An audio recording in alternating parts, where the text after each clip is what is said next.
큰 은혜 받으시기 바랍니다. 여러분들 정말 잘 오셨습니다. 오늘도 하나님의 큰 은혜가 또 한 번 여러분들 모두 위에 넘치시기를 주님의 이름으로 간절히 축복합니다. 혹시 잊어버릴까 봐 미리 말씀을 드립니다. 예배 마친 후에 곧바로 우리 안근선 집사님 부군 강병로 성도님 입관 예배 드리기 위해서 출발하고요. 발인 예배는 없습니다. 거리가 멀어서 원래 거기가 고향이고 그래서 고향에 다니던 교회가 있고 목사님이 계셔서 발인 예배는 거기에 부탁했다고 이렇게 연락이 늦게 와서 오늘 입관 예배만 드리러 갔다 옵니다. 여러분 기억하시고 혹시 발인 예배 때 가려고 오늘 안 가신 분이 있으면 참고하셔서 또 기억해 주시면 감사하겠습니다. 예배 마치고 곧바로 출발합니다. 우리 인생 하나하나는 정말 다 고귀한 것이죠. 고귀하지 않은 인생이 하나도 없습니다. 그래서 모든 인생은 고귀하다라고 말하면 틀림이 없고 맞는 이야기입니다. 하지만 한 사람 한 사람의 인생, 제일 먼저 나 자신부터 뜯어보고 또 뜯어보면 내 인생은 정말 고귀한 인생이다 라고 말할 만한 어떤 것이 있는지 우리가 한번 생각해 볼 필요가 있어요. 뜯어보고 뜯어보면 참 고귀하다고 말하기에는 너무 부족한, 특별히 나 자신만이 가지고 있는 어떤 것, 남들은 없는, 다른 사람의 인생 속에는 없는, 내 인생 속에만 있는 어떤 것, 그것이 무엇인가 한번 여러분 생각해 보세요. 그런 것이 여러분 속에 있습니까? 그런 것이 내 속에 하나도 없다면 다 다른 사람이 하는 것 나도 하고, 다른 사람이 사는 인생 나도 살고, 다른 사람이 가는데 나도 가고, 다른 사람이 좋아하는 것 나도 좋아하고, 다른 사람이 싫어하는 것 나도 싫어하고.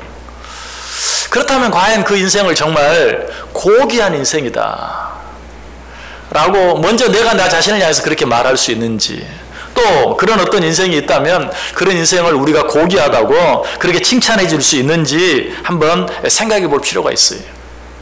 여러분, 그런 인생이 정말 고귀한 인생이라고 말할 수 있을까요? 어쩌면 정말 고귀한 인생이라기보다는 의미 없는, 그저 남들이 사는 것과 똑같이 나도 동일하게 살아가는 그런 인생은 의미 없는 인생, 그렇게 인생을 마치고 났을 때 마음속에 후회만 남지 않을까, 내가 도대체 뭘 하며 내 인생을 보냈는가 하는 그런 생각을 해보게 되지 않을까 하는 그런 생각이 들어요. 그런데 누구나 알 것 없이 대부분 비슷하게 그렇게 살아가다가 어떤 사람의 인생이 정말 특별한 인생, 누가 봐도 정말 고귀한 인생, 값진 인생으로 바뀌어지게 되는 데는 중요한 동기가 있어요. 어떤 동기로 말미암아 그 사람의 인생 전체가 완전히 바뀌어져서 정말 새롭고 정말 값지고 정말 고귀한, 그리고 남과는 정말 다른 어떤 인생으로 바뀌어지는 계기들이 있는 것을 보아요. 여러 가지 많은 계기들이 있겠지만 위대한 사람들, 훌륭한 사람들의 어떤 간증 또는 어떤 그런 전기, 이런 것들을 보면 그런 동기 가운데 가장 많은 부분이 있다면 누구를 만나느냐, 어떤 사람, 간혹 어떤 책을 만나서 그 사람이 바뀌어지기도 하고 하는데, 가장 많은 부분은 어떤 특별한 사람을 만남으로, 누군가를 만남으로 말미암아 그 인생이 완전히 바뀌어지고 새로워지는 그런 일들을 우리는 많이 보게 됩니다. 자, 어떤 남학생이 하나 있었어요. 이 남학생은 아주 조용했습니다. 좋게 말해서 조용한 것이죠. 나쁘게 말하면 특별히 하는 것도 없고 안 하는 것도 없고 잘하는 것도 없고 못하는 것도 없고 아무것도 하지 않는, 그저 정말 있는지 없는지 알 수 없는 그런 남학생이었어요. 특별히 좋아하는 취미도 없습니다. 운동도 없습니다. 그렇다고 특별히 잘 먹는 음식이 있는 것도 아닙니다. 그런데 어느 날 갑자기 책을 읽기 시작합니다. 책을 늘 끼고 다닙니다.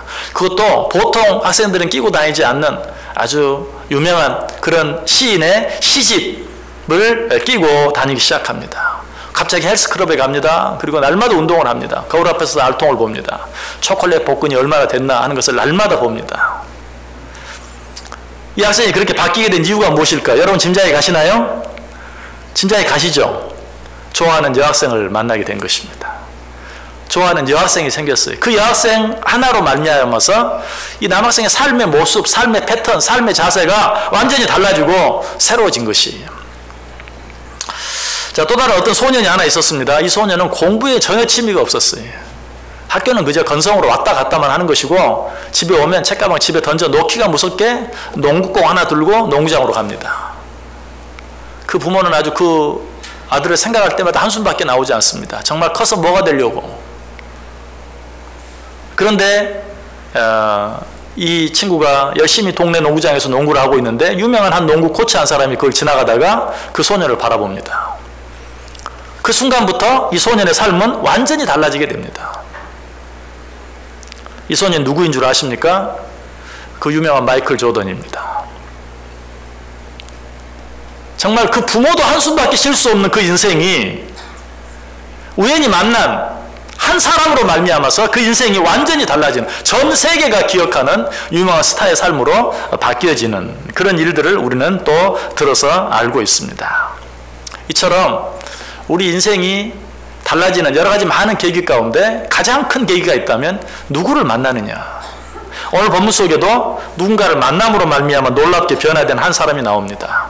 그 사람이 누구죠? 아브라함입니다. 정확히 말하면 아브람입니다. 아브람이 변해서 아브라함이 되는 것이죠. 그때 아브라함의 나이가 몇 살이었습니까? 75세였다. 물론 당시 수명이 지금 우리들의 수명보다 더 길었다라고 한다 할지라도 75세가 그렇게 젊은 나이는 아니었어요. 이제 이미 인생의 노년기에 들어선, 그래서 뭔가 바뀌고 새롭게 되기에는 쉽지 않은 그런 때였어요. 또 아브라함 75세가 될 때까지 어떻게 살았습니까? 그가 75세, 정말 인생의 가장 중요한 시기를 다 보냈죠. 그런데 그가 그 75년 동안 무엇을 하면서 살았는지 우리는 정확히 알 수 없어요. 왜? 정말 그가 뭐 특별히 한 일이 없어요. 우리가 그에 대해서 75세가 될 때까지 아브라함에 대해서 알 수 있는 것은 그의 아버지가 누구였는가, 그의 형제들이 누구였는가, 그의 아내가 누구였는가. 그의 특별한 사실 한 가지가 있다면 그 아내는 아이를 갖지 못했다 하는 내용이 기록된 것이 고작 전부였어요. 75세가 된 아브라함에 대해서 아는 것, 우리가 알 수 있는 것, 아니 성경에 기록된 일들이 이처럼 없어요. 왜? 기록할 만한 특별한 삶을 살지 않았기 때문에.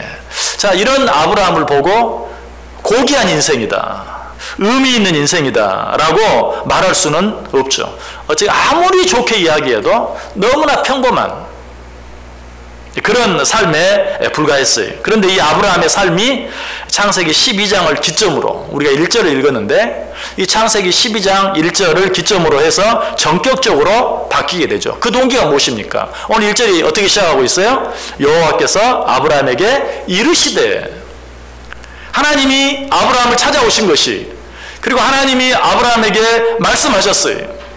한마디로 아브라함이 하나님을 만나게 된 것이, 그로 인해서 하나님의 말씀을, 하나님의 음성을 듣게 되었어요. 그렇게 되었을 때 그의 나이가 이미 75세였지만 그럼에도 불구하고 그의 인생은 그때부터 다시 시작되게 됩니다. 75세가 될 때까지 그의 인생은 겨우 3절, 4절, 성경 9절로 3절, 4절밖에 기록할 것이 없는 그 말씀이 창세기 11장, 오늘 보면 바로 앞에 있는 창세기 11장 27절에서 30절까지 4절이죠. 4절에 나와요. 제가 한번 읽어볼게요. 데라의 족보는 이러하니라. 데라는 아브람과 나홀과 하란을 낳고 하란은 룻을 낳았으며 롯을 낳았으며 하란은 그 아비 데라보다 먼저 고향 갈대아인의 우르에서 죽었더라. 아브람과 나홀이 장가들었으니 아브라함의 아내의 이름은 사레며 나홀의 아내의 이름은 밀가니 하란의 딸이요 하란은 밀가의 아버지이며 또 이스가의 아버지더라. 사레는 임신하지 못하므로 자식이 없었더라. 자, 이게 75세가 될 때까지 아브라함의 인생 전체의 모습이 4절인데 이 4절도 다 아브라함의 것은 아니잖아요. 아버지부터 시작해서 형제들의 모든 족보가 기록되어 있는 아브라함에 대한 이야기는 뭐 1절이나 2절밖에 되지 않아요. 자, 우리가 한번 생각해 봐야 돼요. 우리 인생, 자, 여러분의 인생을 정리해 본다면 과연 얼마나 될까? A4 한 장을 채울 수 있는가? 아니 뭐 A4까지는 안 되고 200자 온고지로 몇 장이나 될 것인가? 남들에게 남기고 싶은, 우리 자녀들에게 남기고 싶은 내 인생 과연 얼마나 될 것인가? 한 번쯤 돌아볼 필요도 있어요. 아브라함은 75년을 살았는데 겨우 한 절이나 두 줄, 그것도 식구들의 족보를 말하는데 간단히 몇 자 들어간 정도가 전부였다. 자, 이런 그가 75세 이후의 삶은 어떻게 됩니까? 구약 전체뿐만 아니라 신약까지도 그의 이름으로 가득 차는, 성경 전체에 그의 이름이 빠지는 곳이 없는 그런 인물로 바뀌어지. 누구를 만남으로? 하나님을 만남으로 말미암아 그렇게 되어졌다. 고린도후서 5장 17절은 뭐라고 말하죠? 그런즉 누구든지 그리스도 안에 있으면 새로운 피조물이라. 이전 것은 지나갔으니 보라 새 것이 되었도다. 여러분, 저와 여러분은 예수 그리스도를 만남으로 완전히 새로운 인생이 되어진 것, 새로운 인생이 시작되게 된 것 믿으십니까? 정말 내 안에 예수 그리스도가 계심으로 말미암아 우리의 인생은 완전히 달라졌어요. 변화되었어요. 혹시 아직까지 그 은혜를 내가 체험하지 못하고 누리지 못한다면 오늘 말씀에 귀를 기울여 볼 필요가 있어요. 왜? 내가 정말 진정으로 하나님을 만났는가? 하나님을 인격적으로 만났는가? 여러분, 누군가를 인격적으로 만났다는 것은 그 사람과 인격적인 교제를 한다는 얘기를 말해요. 인격적인 교제, 뭐 일방적인 교제가 아니라 인격적인 교제. 하나님께서 말씀하시고 나는 그 말씀을 듣고, 나는 또 기도로 하나님께 나의 모든 형편과 사정을 자세히 아뢰고, 하나님이 그것을 듣고 또 나에게 응답해 주시고 하는 인격적인 교제가 하나님 안에 있는가? 그러기 위해서는 먼저 제일 중요한 것이 하나님의 음성을 듣는 것이. 여러분, 어떤 사람과 인격적인 교제를 하려면 그 사람의 말을 들어줄 줄 알아야 돼. 그렇지 아니하면 절대 인격적인 만남이 되지 않아요. 먼저 들어줄 줄 알아야 돼. 들어주는 것만 해도 참 귀한데, 그러나 들어주는 것만 가지고는 안 돼. 어떤 사람이 내 말을 들어주면 기분이 좋죠. 그런데 그 사람이 하는 행동은 내 말을 들었는지 안 들었는지 전혀 알 수 없는 다른 행동을 하면 그들은 어때? 그 사람들 신뢰가 안 가요. 자, 내가 하나님의 말씀을 들어요. 아, 귀담아 들었어요. 아멘, 아멘, 아멘 하면서 정말 귀담아 들었어요. 그런데 그 삶은 그 말씀과 전혀 관계가 없다면 이것은 하나님과 인격적인 만남, 인격적인 교제가 이루어지고 있다라고 말할 수 없어요. 형식적이죠. 말을 들을 때는 예의상 잘 들어줘. 아, 그러십니까? 그러십니까? 아, 그렇군요. 아멘, 아멘 하는데 그 말이 그 삶에 전혀 반영이 되지 않는다면 인격적이지 못하죠. 형식적이라고 말할 수 있죠. 여러분, 내가 분명히 예수 그리스도를 믿었는데 그런즉 누구든지 그리스도 안에 있으면 새로운 피조물이라. 이전 것은 지나갔으니 보라 새 것이 되었도다. 나는 분명히 예수 그리스도가 내 안에 계시는데 왜 내 삶이 완전히 새로운 삶이 되지 못했는가? 혹 그렇게 느껴진다면 내가 내 안에 계시는 주님과 인격적인 교제가 이루어지는 그런 삶을 살고 있는지 한번 확인해 볼 수 있어야 돼요. 비록 내가 예수 그리스도를 믿음으로 완전히 새로운 사람이 되었다 할지라도 그 예수님과 인격적인 교제가 온전히 이루어지지 아니하면 내가 정말 새로운 사람이 되었다는 것을 느끼지 못해요. 더더욱 누리지 못해요. 그래서 새로운 사람이 되었음에도 불구하고 하나님을 알지 못하는, 하나님을 믿지 않는, 예수 그리스도를 구주로 믿지 않는 사람들과 동일한 삶을 살게 되는 거예요. 하나님을 믿는 기쁨이 뭔지, 하나님을 믿고 살아가는 축복이 무엇인지를 알지 못하고 살게 되는 것이. 여러분, 적어도 여러분들은 하나님의 말씀 듣는 것, 하나님의 음성 듣는 것을 기뻐하는 분들인 것을 믿습니다. 그런데 한 걸음 더 나아가서 내가 이 들은 말씀을, 제가 늘 말씀드리죠. 더도 말고 덜도 말고 한 주간만 이 말씀을 잊지 않고 묵상하면서 이 한 주간만 이 말씀대로 한번 살아보기 위해서 애써야 되겠다 하는 노력이 있다면 누구라도 정말 하나님과 우리 사이에 아름다운 인격적인 그런 교제가 이루어질 수 있는 것이. 자, 하나님께서 아브라함에게 무슨 말씀을 하셨습니까? 1절 보세요. 여호와께서 아브라함에게 이르시되 너는 너의 고향과 친척과 아버지의 집을 떠나 내가 내게 보여줄 땅으로 가라. 지금 네가 살고 있는 내 고향 땅을 떠나라. 그래서 알지 못하는 곳으로 가라라고 이야기하고 있어요. 여러분, 이것은 보통 명령이 아니에요. 지금 아브라함의 나이가 몇 세라고요? 75세. 젊었을 때도요, 생면부지의 땅으로 이사를 간다는 것. 같은 나라 안에서도 서울에 살던 사람이 저 전라도 경상도 끝에 어디로 이사를 간다는 것 쉬운 일 아니에요. 더더욱또 외국으로 가게 된다 그러면 더 문제가 커지죠. 쉬운 일 아니에요. 그런데 젊은 사람도 아니고 75세가 된 사람에게 네가 살던 고향, 친척, 아버지의 집을 떠나라. 완전히 떠나라. 이것은 결코 순종하기 쉽지 아니한 그런 하나님의 명령이었어요. 이것은 뿐만 아니라 지금 현재 네가 가지고 누리고 살아가는 모든 것까지도 다 떠나라 라는 그런 말이. 여러분, 신앙생활이 뭡니까?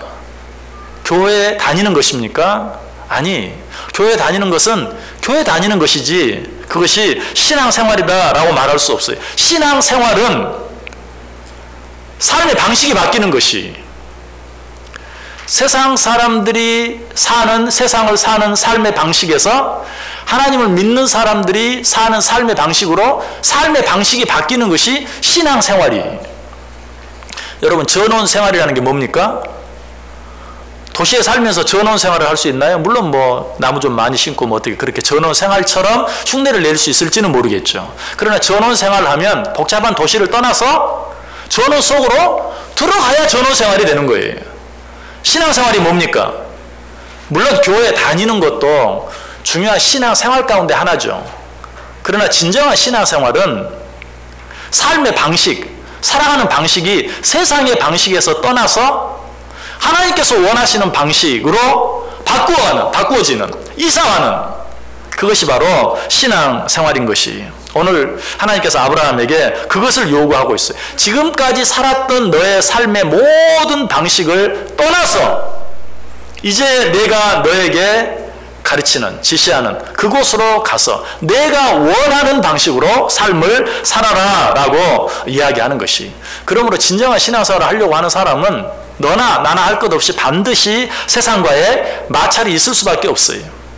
그래서 내가 신앙생활을 잘하고 있는가 하는 것을 확인해 볼 수 있는 첫 번째 기준은 세상과 나 사이에 마찰이 있는가 없는가. 마찰이 전혀 없다면 그것은 문제예요. 이제 그 마찰들을 지혜롭게 잘 극복해야 되겠지만, 어쨌든 내가 신앙생활을 하는데도 세상 안에서 살아가는, 세상적인 방식으로 살아가는 사람들과 전혀 그 어떤 갈등이나 마찰도 없다면 그것은 잘 살아가고 있는 게 아니에요.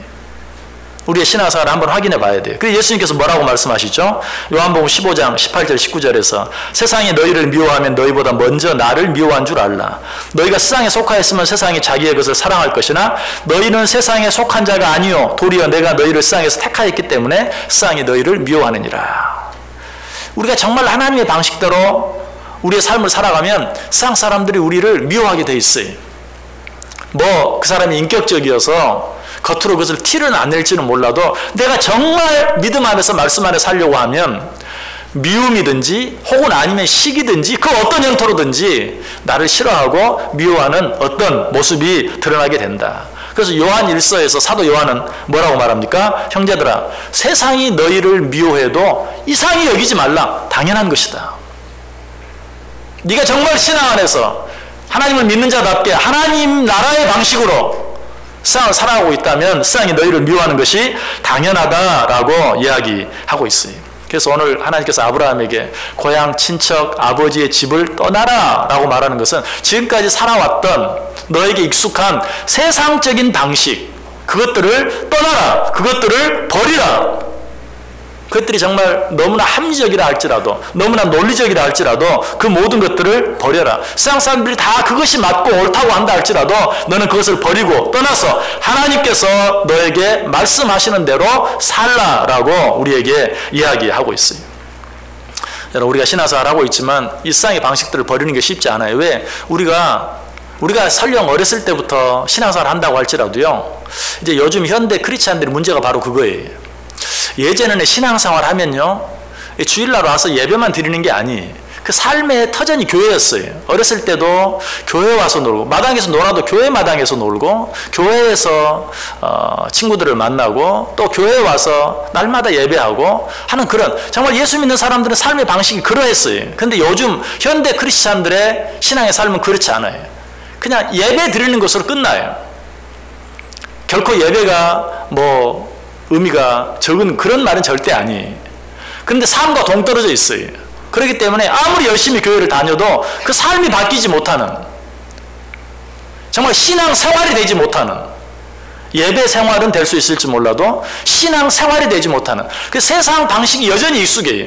그래서 아주 예전에는 이 신앙생활 하는 사람과 신앙생활 하지 않는 사람은 삶의 방식이 정말 달라요. 근본적으로 달라요. 근데 요즘은 그걸 구별하기가 쉽지 않아요. 내가 나 예수 믿습니다 라고 말하지 않으면 구별되지 않아요. 크리스찬과 난 크리스찬 이 쉽게 구별되지 않아요. 교회에 나와서 예배 드린다는 것 외에 삶의 방식이 거의 같아요. 안 믿는 사람이 사는 방식대로 나도 똑같이 사는 거예요. 그 사람들이 추구하는 것을 나도 추구해요. 그 사람들이 좋다고 생각하는 건 나도 좋다고 생각해요. 그 사람들이 옳다고 생각하는 건 나도 옳다고 생각해요. 그 사람이 잘못되었다고 생각하면 나도 잘못되었다고 생각해요. 어디에서도 믿는 사람과 믿지 않는 사람들 사이에 명확히 구별되어지는 그런 내용이, 그런 모습이 보이지 않는다는 것이. 아브라함도 마찬가지였어요. 아브라함은 이미 하나님을 알고 있었어요. 믿음 가운데 살고 있는 사람이었어요. 그러나 세상 속에서 세상의 방식대로 살아가고 있어요. 하나님이 그런 아브라함을 부르셨어요. 그리고 말하죠. 너의 고향과 친척과 아버지의 집을 떠나라. 네가 익숙한, 네가 75년 동안 살아온 그 고향, 그리고 그 친척, 그리고 그 아버지의 집을 떠나라. 새로운 곳으로 가라. 오늘 우리도 마찬가지.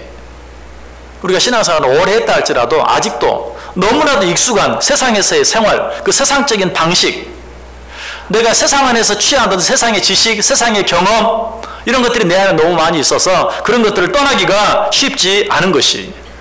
오늘 하나님께서 그런 우리를 똑같이 부르세요. 너의 고향과 친척과 아버지의 집을 떠나라. 너에게 너무 익숙한, 그래서 버릴 수도 없고 떠날 수도 없는 그러한 삶에서 돌이켜라. 여러분, 신앙생활이 힘들다고 느껴진다면 그 중요한 이유 가운데 하나는 마땅히 떠나야 될 것을 떠나지 못하고 여전히 이중생활을 하고 있기 때문에 그래요. 이중생활이라고 하니까 좀 기분이 상하실지 모르겠지만, 내가 신앙생활을 하면서도 세상에서 하던 그런 방식을 하나도 버리지 않고 세상 사람들이 하는 방식대로 똑같이 하면서 거기에 플러스 알파 신앙인들의 삶을 살려고 하니까 얼마나 힘들어요.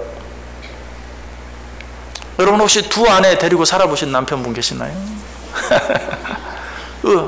살아보진 않았지만 굉장히 힘든 거예요, 그거.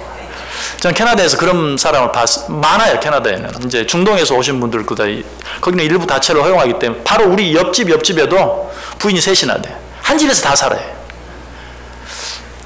근데 가만히 이렇게 보기만 해도 왔다 갔다 하는 것만 봐도 참 힘들겠다 하는 그런 느낌이 참 들어요. 여러분, 그래서 성경이 말하죠. 세상과 하나님을 겸하여 섬길 수 없다. 재물과 하나님을 겸하여 섬길 수 없다. 라고 이야기하는 것이, 세상 사람들이 사는 것, 세상 사람들이 하는 것도 다 하면서 또 크리스찬으로 써야 될 것을 겸하여 하려고 하니까 얼마나 힘들어요? 힘들죠. 크리스찬으로 삶을 살려면 세상적인 것들을 버려야 될 것들은 버려야 되고 떠나야 될 것들은 떠나야 되고, 그런 면에서 저는 참 감사해요. 목사가 된 게 너무 감사해요. 여러분들은 그런 씨름을 많이 해야 되는데 저는 그런 씨름은 좀 덜 해도 되거든요. 참 목사가 된 축복 가운데 가장 놀라운 축복이라고 생각해요. 목사를 하면서도 살 수 있으니까. 근데 여러분들은 참 힘들 것 같아요. 그러나 여러분들 기억해야 돼요. 여러분들이 기쁘게 정말 즐겁게 신앙생활을 하려고 하면 세상적인 것들을 내가 버려야 될 거, 아예 그냥 포기해버려야 될 것이 뭔가를 알고 포기해버려야 돼요. 실제로 제가 여기서 이렇게 봐도 좀 느껴져요. 그런 것들을 포기하고 좀 편하게 신앙생활 하는 사람들이 있는 반면에 그것도 포기하지 못하고 양쪽 다 참 힘들게 신앙생활 하는 분들이 있어요. 여러분들이 여러분 한번 평가해 보세요. 나는 이것도 포기 못하고 이것도 포기 못하고 참 힘들게 신앙생활 하고 있는가, 아니면 버릴 건 버리고 포기할 건 포기하고 좀 단순하게 정말 그리스도인처럼 신앙생활 하고 있는가, 여러분이 한번 확인해 볼 수 있기를 바래요. 어쨌든 오늘 하나님께서 우리에게 말씀하십니다. 너의 고향과 친척과 아버지의 집을 떠나라. 첫 번째 우리가 떠나야 될 것이 뭐예요? 우상 숭배로부터 떠나야 되죠. 아브라함은 하나님을 믿으면서도 우상 숭배하는 자였어요. 그의 아버지 데라는 우상을 만드는 자였죠. 그의 아버지와 함께 살고 있던 이 하란 땅, 나나신, 소위 달신을 섬기는 그런 곳이었어요. 그러니까 아버지 데라 때부터 이 아브라함의 가족들이 살기 아주 좋은 곳이었어요. 왜? 우상을 만드는 사람인데 우상을 섬기는, 우상을 열심히 섬기는 동네니까 얼마나 먹고 살기가 편했겠어요. 그래서 그냥 하나님을 믿으면서도 살기 편한 그곳에 그냥 머물러 살고 있었던 거예요. 우상 만들어서 팔면서. 모르겠어요. 데라나 아브라함이 진짜 우상을 섬기며 그 앞에 절을 하며 살았는지 아니면 만들어 팔기만 했는지 그건 잘 모르겠어요. 그런데 어쨌든 그 방식이 어때? 하나님을 믿는다고 하면서도 우상을 팔아서 먹고 사는 삶을 계속 살고 있었다. 세상적인 방식을 포기하지 아니하고 그 편안함을 버리지 아니하고 그 안정적인 삶을 포기하지 못하고 계속해서 살고 있었다. 그런 아브라함을 하나님이 지금 부르시는 거예요. 고향과 친척과 아버지의 집을 떠나라. 근데 떠나지 못했어요. 아니 떠나지 않았는지도 몰라요. 그래서 하나님께서 어떻게 합니까? 강제로 떠나게 만드시죠. 어떻게? 우상을 만들어 파는 아버지 데라를 데려가심으로. 그래서 창세기 11장이 시작되기 전에 창세기 12장이 시작되기 전에 창세기 11장 32절에 데라는 나이가 205세가 되어 하란에서 죽었더라. 그리고 나서 비로소 하나님이 부르시는 거예요. 너 거기서 빨리 나와. 라고 하나님이 그를 부르셔서 이제 아브라함의 새로운 삶이 시작되는 것을 보게 돼요. 그래서 아브라함의 새로운 삶은 그 살기 편안한, 아브라함에게는 최고로 살기 편안한 하란 땅, 그리고 아버지 데라와의 삶, 거기에서 떠나는 것이 아브라함이 되는 새로운 삶을 사는 시작이 되었다는 것이. 여러분, 우리가 마땅히 떠나야 될 것들, 버려야 될 것들을 떠나지 못하고 버리지 못하면 절대 우리의 삶이 완전히 새로워지는 것을 경험하지 못해요. 느끼지 못해요. 아니, 누리지 못하게 돼요. 그리고 우리가 끝까지 그런 것들을 버리지 못하고 떠나지 못하면 하나님이 어떻게 해요? 강제로라도 그것을 떠나게 하신다. 자, 우리가 떠나야 될 우리의 우상이 무엇입니까? 물질입니까? 명예입니까? 건강입니까? 아니면 쾌락입니까? 성경은 뭐라고 말하죠? 무엇이든 하나님보다 더 사랑하는 것은 다 우상이다. 또 나는 그래도 하나님보다 더 사랑하진 않아요. 혹 그렇게 말한다면 하나님과 함께 하나님의 방식으로 살아가는데 방해가 되는 것들은 다 우상이다. 하나님의 방식대로 사는데 방해가 되는 것들, 여러분 그런 것들은 우상이라는 사실을 알아야 돼요. 우상을 만들어 놓고 절하는 것, 그것만이 우상이 아니고 하나님의 방식대로 하나님의 말씀대로 사는데 거추장스러운 것들, 그리고 방해가 되는 것들, 그런 것들은 우상인 것을 분명히 인정해야 돼요. 오늘 하나님은 그런 것들로부터 떠나라. 그리고 좀 더 현실적으로 고향과 친척과 아버지의 집을 떠나라는 말은 세상으로부터 떠나라. 그러면 결국 또 뭐 기독교도 불교와 같이 산속으로 들어가야 되는가? 그런 말 아니에요. 세상으로부터 떠나라라는 말은 마치 배가 물 위에 떠 있긴 하지만 절대로 그 물이 배 안으로 들어오지 못하도록. 여러분, 배가 그게 배죠. 물이 배 안으로 들어와 버리면 그건 배가 아니에요. 배는 세상을 떠날 수 없어요. 여러분, 우리가 이 세상을 사는 동안 절대 세상을 떠날 수는 없어요. 그러나 우리가 기억해야 될 것은 세상의 영향을 받으며 살아서는 안 돼요. 세상이 나를 지배하지 못하도록. 내가 세상 속에 살지만 그러나 그 세상이 내 안에 들어오지 못하도록, 마치 배가 물 위에 떠 있지만 그 물이 배 안에 들어오지 못하도록 하는 것처럼 그렇게 살아가는 것.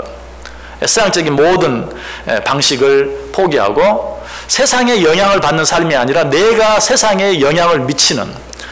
배는 어떻습니까? 물살을 가르면서 앞으로 나아가요. 내가 세상에 영향을 미치며 살아가는 그런 삶. 그래서 로마서 12장 2절은 뭐라고 말하죠? 너희는 이 세대를 본받지 말고 오직 마음을 새롭게 함으로 변화를 받아 하나님의 선하시고 기뻐하시고 온전하신 뜻이 무엇인지 분별하도록 하라. 이 세대를 본받지 말고 다른 사람들 어떻게 사나? 다른 사람들 뭐하고 사나? 다른 사람들 뭘 이루려고 애쓰나? 다른 사람들은 어떻게 자식을 키우나? 다른 사람들은 어떻게 사업을 하나? 안 믿는 사람들 바라보지 말고 이 세대를 본받지 말고 하나님의 선하시고 기뻐하시고 온전하신 뜻이 무엇인지 분별하라. 그러려면 어떻게? 하나님의 음성에 귀를 기울여야 돼요. 그리고 그 말씀에 순종해야 돼. 요한일서 2장 15절 이하도 말합니다. 이 세상이나 세상에 있는 것들을 사랑하지 말라. 누구든지 세상을 사랑하면 아버지의 사랑이 그 안에 있지 아니하니 이는 세상에 있는 모든 것이 육신의 정욕과 안목의 정욕과 이 생의 자랑이니 다 아버지께로부터 온 것이 아니요 세상으로부터 온 것이라. 이 세상도 그 정욕도 지나가되 오직 하나님의 뜻을 행하는 자는 영원히 거하느니라. 여러분 이 말씀을 너무 거창하게 생각하지 마세요. 세상이나 세상에 있는 것들을 사랑하지 말라. 여러분 이 말이 무슨 말인가? 아까도 말씀드렸죠. 내가 내 자녀를 어떻게 양육하고 있는가? 내가 내 자녀가 뭐가 되기를 바라는가? 내가 내 자녀가 무엇을 하기를 바라는가? 왜 그것을 하기를 바라는가? 이 일을 해야 요새는 돈 많이 벌어. 이 일을 해야 성공해. 그것만 생각한다면 세상을 사랑하는 것이, 그리고 세대를 이 세상을 본받고 있는 것이, 내가 사업을 하는데도 어떻게 해야 이 사업이 잘 되는가? 그것만 생각한다면 그 세상과 세상적인 방법이, 내가 어떻게 사업을 해야 우리 하나님이 기뻐하실까? 하나님께 영광이 될까? 그런데 이 부분은요, 아까 제가 나는 목사가 돼서 참 감사하다 그랬는데 목회도 마찬가지. 어떻게 목회를 해야 될 것인가? 정말 고민이 돼요. 어떻게 해서든지 교인 수를 불리고 교회를 좀 키우기 위한 그런 소위 성공 목회, 이런 목회를 해야 남들은 목회에 성공했다고 하는데 과연 그런 목회를 해야 될 것인가? 어떤 면에서 이건 참 명확하게 구별하기는 어렵지만, 단순히 그것만 가지고 옳다 그르다를 말할 수는 없지만 분명 거기에는 잘못된 것들도 많아요. 왜? 세상 사람들이 사업하는 방식으로 교회를 운영하는, 그리고 그런 교회가 잘 되는 일들이 태반이기 때문에 그래요. 저는 욕심인 줄은 몰라도 정말 우리 교회 표회처럼 오직 말씀으로 흥황하는 교회가 한번 됐으면 좋겠는데 제가 많이 부족한가 봐요. 그러면 제가 좀 한마디 좀 하고 싶은데 그 말 할 수 있는 기회가 저한테 주어질지 안 주어질지 모르겠어요. 오직 말씀만으로 해도 교회가 잘 부흥하고, 글쎄요, 부흥이라는 의미도 또 한번 생각해 봐야 되지만 쉽게 얘기해서 말씀만으로 부흥해도 정말 하나님의 교회는 살아있고 부흥할 수 있다, 그걸 보여주고 말하고 싶은데 나는 능력이 부족해서 잘 안 되는 것 같아. 어쨌든 세상의 방식과 하나님의 방식 사이에서 우리는 늘 고민해야 돼. 어떤 것이 하나님이 원하시는 방식인가 하는 것을 생각해야 돼. 세상의 풍속, 세상의 가치관을, 세상에서 좋다고 하는 것을 나도 좋다고 생각하고 똑같이 살아간다면 그건 세상 방법대로 사는 거예요. 세상의 가치관대로 살아가는 것이. 여러분들이 자녀를 양육하는 방법이나 여러분들이 직장생활하는 방법이나 여러분이 사업하는 방법이나 다 한번 생각해 보세요. 그런 모든 것들로부터 하나님의 일에 방해되는 것들이 있다면 버리고 떠날 수 있는, 그것이 바로 너의 고향과 친척과 아버지 집을 떠나라 라는 말씀이. 한 가지 더 우리가 떠나야 될 것, 너무 바쁜 일들로부터 떠날 수 있어야 돼요. 현대는 참 살기가 좋아지고 편해졌죠. 옛날이면 한 달이 걸려야 왔다 갈 수 있는 서울, 부산, 서울, 전라도, 이제는 뭐 반나절에도 얼마든지 왔다 갔다 할 수 있는. 그런데도 왜 우리의 삶은 그렇게 바쁜지.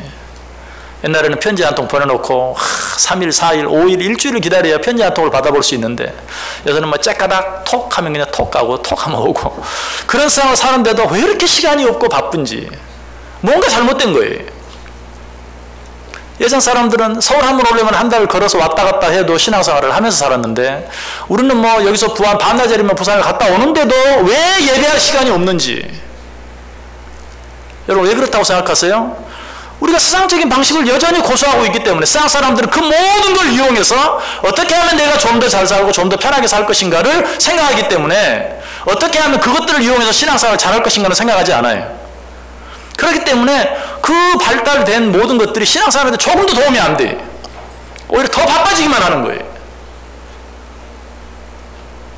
바쁜 일들을, 여기서 바쁜 일들이라는 것은 바쁘게 살지 말라, 열심히 살지 말라 그런 게 아니에요. 예배하고 신앙생활하는데 방해되는 그러한 것들은 잘라낼 수 있는, 거절할 수 있는, 그리고 우선순위를 바꿀 수 있는 이런 삶의 태도를 가지고 살 수 있어야 된다라는 것이. 정말 이 세상이 바뀌어지는 것을 보면 이 하나님과 우리 사이에 교제하는 그 교제의 시간이 예전에 비해서 엄청나게 늘어나야 돼요. 그런데 아니, 정 거꾸로 되고 있어요. 왜 그렇다고요? 세상의 것은 하나도 버리지 아니하고 그 위에 신앙생활을 하려고 하기 때문에. 결코 세상적인 것들을 버리지 아니하고 바꾸지 아니하고 하나님께 영광 돌리는 삶, 하나님을 기쁘시게 하는 삶, 하나님께서 원하시는 삶을 사는 것은 불가능하다. 우리를 창조하신 창조주의 뜻이 무엇입니까? 하나님을 기쁘시게 하며 사는 것이. 내가 내 이름으로 창조한 자들을 오게 하라. 내가 그들을 지었고 내가 만들었느니라. 그들로 하여금 나를 찬송하게 할지로다. 하나님이 원하시는 일이 내가 어떻게 하나님을 찬송하고 내가 어떻게 하나님을 기쁘시게 할 것인가. 우리는 생각하며 살아야 돼.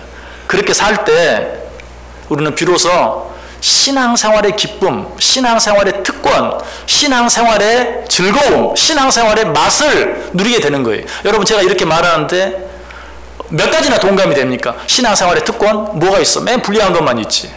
신앙생활의 즐거움? 즐거움은 무슨? 오히려 신앙생활 하니까 즐기지도 못하고 늘 그냥 방해되기만 하지. 신앙생활의 맛? 무슨 맛은 무슨 맛이 있어?